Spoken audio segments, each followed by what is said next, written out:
Bonjour à tous et à toutes, c'est Aeseki et aujourd'hui nous nous retrouvons pour une vidéo dans laquelle je vais parler d'une convention à laquelle j'ai été ici samedi le 28 septembre. Aujourd'hui je souhaite vous parler de la Retro Made in Asia qui s'est déroulée donc le 28 et le 29 septembre à Namur.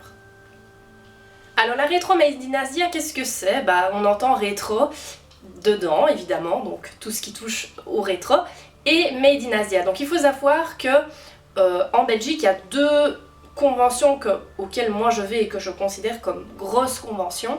Il y a la Made in Asia, donc là c'est vraiment la plus grosse qui se déroule à Bruxelles, souvent au mois de mars. Et alors la petite MIA, la petite Made in Asia, donc la Retro Made in Asia au mois de septembre. Alors ça fait 2 ans seulement que j'y vais, j'ai découvert ça l'année passée. Je savais que ça existait et puis je me dis est-ce que je dois vraiment y aller, est-ce que j'ai envie, etc. Et l'année passée je me suis dit bon, j'ai le temps, pourquoi pas prendre le temps et d'y aller avec mon frère, hein, vous savez bien on partage les mêmes passions donc on y va toujours ensemble. Et je me suis dit bon, on va voir des choses rétro. C'est ce à quoi je m'attendais vraiment, du rétro gaming, voir des vieux mangas, voir des expositions sur des vieux mangas, des vieilles séries. Moi je voyais du Dragon Ball, du Yu Yu Hakusho, qu'est-ce que j'ai d'autre comme référence, Pokémon, Digimon, mais vraiment la base, vraiment tout ce qui est vraiment Sailor Moon, la vieille série, pas la nouvelle évidemment, pas le remake quoi, mais... Bon, je m'attendais vraiment à du rétro et l'année passée j'avais été déçue et mon avis en 2 heures c'était fait, dont une demi-heure dans la file pour aller chercher de l'argent parce que j'avais pas pris assez d'argent sur moi et j'ai quand même trouvé mon bonheur, hein. C'est pas parce que c'est pas assez rétro mon goût que je n'ai pas fait un petit peu de shopping. Il y avait des mangas récents, donc voilà, déjà ça m'a choqué, des mangas actuels qu'on vendait et voilà, je ne voyais pas ce que ça avait de rétro, donc oui, ça fait de l'argent pour eux, donc je me doute bien qu'ils font ça pour l'argent, mais je me suis dit ça n'a rien à voir avec le rétro, et en plus je n'avais même pas fait de liste, donc je ne savais pas quel manga j'avais, enfin j'en ai tellement, et j'en achète tellement que j'ai pas encore lu, que je ne savais plus ce que j'avais et de ce que je n'avais pas. Donc déjà l'année passée j'ai acheté 2 mangas que j'avais déjà, donc voilà, ça c'était pour l'anecdote de l'année passée, et donc cette année on décide d'y retourner, et un peu de voir ce que ça donne. Donc l'année passée il y avait quand même peu de monde le samedi, et on a fait la file, moi j'y vais toujours très tôt, donc on a fait la file une demi-heure, 3/4 d'heure, mais on était pas loin. Cette année, on part encore plus tôt, et la file elle était déjà énorme. Quand on est arrivé, on était choqués, on s'est dit c'est pas possible. Il y a plein de gens qui nous ont dépassés, enfin ça, je suppose que vous connaissez en convention, c'est souvent le cas. Mais bon, je me suis pas énervée, bon, il faisait froid, j'étais malade. C'était le jour de mon anniversaire, donc je recevais plein de messages sur mon téléphone et en même temps on était dans le froid, dehors il pleuvinait, une petite pluie quand même, donc c'était pas super agréable, et il y avait du monde, donc à l'intérieur c'était un peu embêtant pour se faufiler, et franchement pour moi c'était une mini Made in Asia, ça n'avait rien à voir avec du rétro. Maintenant mon frère et moi on est plus là pour les achats. À la base, l'année passée, j'étais pas là pour les achats, c'était plus pour découvrir, etc. Pour redécouvrir et se remémorer un peu le passé. Cette année, comme je savais qu'il y avait des choses récentes, j'ai pris des sous et c'était pour le shopping. Et il y avait tellement de monde que c'était difficile de se faufiler, donc on a fait le grand tour, on a vu, on joue jamais aux jeux rétro et tout ça. Voilà, il y a souvent des files énormes, donc voilà, on passe. Les petites boutiques de créateurs, on n'a même pas eu le temps de les regarder, il y avait trop de monde dedans, donc on s'est dit c'est bon. On avait notre petite liste, enfin petite, on avait nos listes, et du coup je me suis acheté des mangas pour compléter mes séries, donc qu'est-ce que j'ai acheté? J'ai acheté Imhotep parce que c'est une série que j'adore, dont j'ai pas encore parlé sur ma chaîne mais que j'adore, donc comme j'ai lu que les 5 premiers tomes, il fallait que j'achète la suite avant de pouvoir vous en parler parce que je suis fort en retard quand même de 5 tomes. The Promised Neverland, il m'en manquait 3 ou 4, donc voilà, il y avait la lettre de Norman qui est sortie, enfin il y avait plein de choses que j'avais pas encore lues et achetées. Otaku, là je vous en ai parlé du manga, donc même de l'animé Watakoi. Donc là j'ai acheté le tome 5, trop contente, je l'ai déjà lu. Qu'est-ce que j'ai acheté d'autre? Je me permets de me retourner puisque tous mes mangas sont là, sauf certains parce que j'en ai déjà. Faut savoir qu'ici mon bureau il est en haut et que mon salon est en bas et je lis en bas, donc j'ai déjà pris une pile comme ça pour lire en bas. donc j'en ai déjà enlevé. Voilà, j'ai acheté les mémoires de Vanitas que j'ai en allemand, mais il faut savoir que les mangas en Allemagne sortent en décalé par rapport à la France et la Belgique, donc parfois ils sont en avance, parfois ils sont en retard, et les mémoires de Vanitas, ils étaient en retard, donc j'ai les 2 tomes en allemand, les 2 premiers, et les 2 premiers tomes en français. Petite anecdote avant de continuer de parler des autres mangas que j'ai achetés, je tiens à remercier une amie, Coralie, qui savait qu'on allait à la Rétro Made in Asia avec mon frère, et que j'allais acheter plein de mangas, donc j'ai commencé quelques nouvelles séries, et elle m'a acheté pour mon anniversaire un manga qui s'appelle Grendel. Et je préfère vous en parler dès que j'ai fini parce que c'est une série en 3 tomes, donc autant vous parler quand j'aurai lu tous les tomes, je n'ai que le premier. Et elle m'a acheté un manga, ce que j'ai été surprise, c'est que c'est un manga que je n'ai pas acheté, donc elle a eu vraiment énormément de chance que je ne l'avais pas déjà. J'ai lu le premier tome, c'est sympa, je suis pas fan des dessins, je suis très difficile pour les dessins, mais l'histoire est sympa, donc j'ai hâte de voir comment ça va évoluer.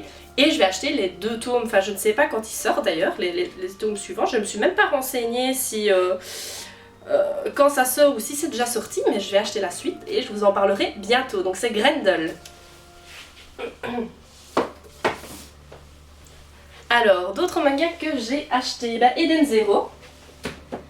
Les Eden Zero, la suite de Fate Apocrypha, Fate Stay Night Heaven's Feel. Alors, en parlant d'Eden Zero, je vais vous montrer quelque chose. On va voir si vous allez remarquer, je ne sais pas si ça se voit bien à la caméra. Je vous laisse le temps de bien observer pour voir où est le problème. Ça va, vous avez repéré? Il y a le 1, le 2, le 3, pas le 4 et le 5. Alors, ça il faut faire attention aux conventions aussi. Bon, le monsieur n'a pas fait exprès, donc voilà, ça peut arriver. Mais je lui en veux quand même pour une fois que je fais une liste, que je n'ai pas de manga double. Voilà. Voilà ce qui arrive. En fait, j'étais à un stand de manga. En fait, il y en a 2 auxquels je vais à chaque fois. Donc, je fais un premier passage, puis je me dis, bon, je vais garder un peu d'argent pour le 2e stand. Je vais au 2e stand. Et finalement, il n'y avait pas beaucoup de tomes qui étaient sortis, donc j'ai dépensé moins que prévu. Et je retourne au premier stand. Donc, au premier tour, je demande à un monsieur, parce qu'en fait, à ce stand-là, il faut savoir, peut-être que certains vont reconnaître, qui y vont régulièrement. Il est aussi à la Made in Asia. Ils ont des genres de pare-brise en plastique pour protéger les mangas. Ils sont que 3 au stand, 2 à la caisse et un qui est sur le stand et qui sert un peu les gens. Et donc à mon avis, c'est genre de pare-brise plastique, c'est pour protéger du vol. Mais voilà, c'est un peu... il faut donc demander au monsieur qu'il nous serve et qu'il nous dise, voilà... Enfin, qu'on lui dise ce dont on a besoin. Et je lui dis, voilà, il me faudrait Eden 0, le 2, le 3 et le 4. Bon, je vérifie pas. Je vais à la caisse. Soit il a été distrait, soit il n'y en avait plus, je ne sais pas. Enfin, il m'a rien dit, donc je pense qu'il a été distrait. Il y avait quand même énormément de monde. Il ne s'y attendait pas, de toute façon, parce que j'en ai parlé avec la caissière qui m'a dit, oui, on ne s'attendait pas autant de monde. Donc je prends le 2, le 3 et le 4 qui n'était pas le 4. Je paye. Puis je me dis, donc je vais au 2e stand, j'ai encore des sous. Bon, je retourne au premier. Je me dis, je vais acheter le 5. Du coup, le 5, j'ai en double. Donc, regardez, j'ai sorti le double, là, voilà, je l'ai 2 fois. Alors évidemment, bon, je me suis dit, qu'est-ce que je vais en faire? Je me dis, je peux l'offrir à quelqu'un, mais moi, à part mon frère qui lit des mangas, dans mes amis proches, voilà, et puis un tome 5, bon, moi, quand j'étais jeune, j'ai reçu d'une amie le tome 5 de manga, du coup, j'ai dû commander le 1, le 2, le 3 et le 4. Et en plus, bon, dans le 5e tome était bien, mais bon, c'était pas... bon, j'avais 12 ans, il y avait quand même des trucs choquants dedans, je ne sais plus le nom, mais il y avait des scènes choquantes dans le 3, elle se fait limite violer, la fille. Donc voilà, je me suis dit à 12 ans, bon, elle ne le savait pas, elle a acheté le tome 5, voilà. Donc voilà, j'ai le tome 5 entre eux, donc du coup, je vais aller le vendre en magasin, alors je sais que je vais pas en avoir grand chose. J'ai été l'année passée, puisque j'avais acheté l'année passée aussi des mangas en double, j'avais été dans un magasin pour dire voilà, j'ai acheté en double, qu'il est neuf et que je souhaitais le revendre. Le monsieur, je ne vous dirai pas où est le magasin, ni le nom, mais voilà, je dis monsieur, voilà, il est neuf, je vous le rachète 1 euro. Je dis quoi? Il m'a coûté plus que ça, enfin pourquoi 1 euro, je comprends pas. Parce que nous, tous les mangas, peu importe s'ils sont abîmés ou pas, s'ils sont récents ou vieux, c'est 3 euros qu'on les vend, donc on aimerait bien se faire quand même un chiffre d'affaires, donc c'est 1 euro. J'ai été choquée. Mais du coup je l'ai quand même vendu. Là j'avais qu'un tome pour acheter un autre manga que j'avais déjà. Un autre manga que j'avais déjà, donc du coup il est à vendre aussi. Donc j'ai une pile de 3 mangas à vendre. Et donc j'irai prochainement dans un magasin qui me le reprendra pour plus. Je remercie mes voisins qui sont en train de forer pendant que je fais cette vidéo. C'est vraiment magnifique, c'est vraiment le timing parfait. J'espère que cette vidéo vous aura plu, que peut-être que je vous ai quand même un petit peu convaincu d'aller à la Rétro Medinasia. Et de nouveau c'était plutôt une vidéo anecdote pour que vous sachiez que je vais à la Rétro Medinasia. Et j'ai hâte d'être à la vraie Medinasia à Bruxelles, vraiment la toute grande à laquelle je vais pendant 2 jours à chaque fois.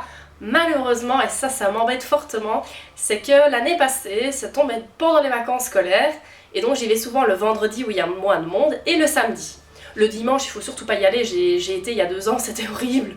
Le samedi et le dimanche, c'est horrible, mais le dimanche, c'est encore pire. Et du coup, cette année, ça ne tombe pas pendant les vacances scolaires. À quoi ça sert de Dastit pour ça, quoi? Donc du coup, bah oui, c'est pas pendant les vacances scolaires, donc je vais y aller le samedi et le dimanche. Bon, je vais y aller très très tôt pour être dans les premières et voilà, il faudra bien, je me souviens, dernière petite chose, anecdote, c'est que on a été, donc il y a 2 ans, on est resté bloqué pour passer d'un couloir à un autre, enfin d'un hangar à un autre, donc on traversait juste un couloir, il nous a fallu une demi-heure avec mon frère. Et pourtant on avançait, mais on n'avait pas l'impression d'avancer. Donc voilà, ça va être un peu chaud, donc voilà, j'ai hâte et en même temps je me dis bon... Est-ce que ça vaut la peine d'y aller s'il y a autant de monde? Est-ce que ce sera pas plus du stress qu'autre chose? Est-ce que ce sera vraiment du plaisir? Je ne sais pas, on verra. Mais voilà, mon âme de fan de tout ça a quand même envie d'y aller, donc voilà. Sur ce, je vous souhaite une bonne journée, une bonne soirée, une bonne nuit. À bientôt, bisous!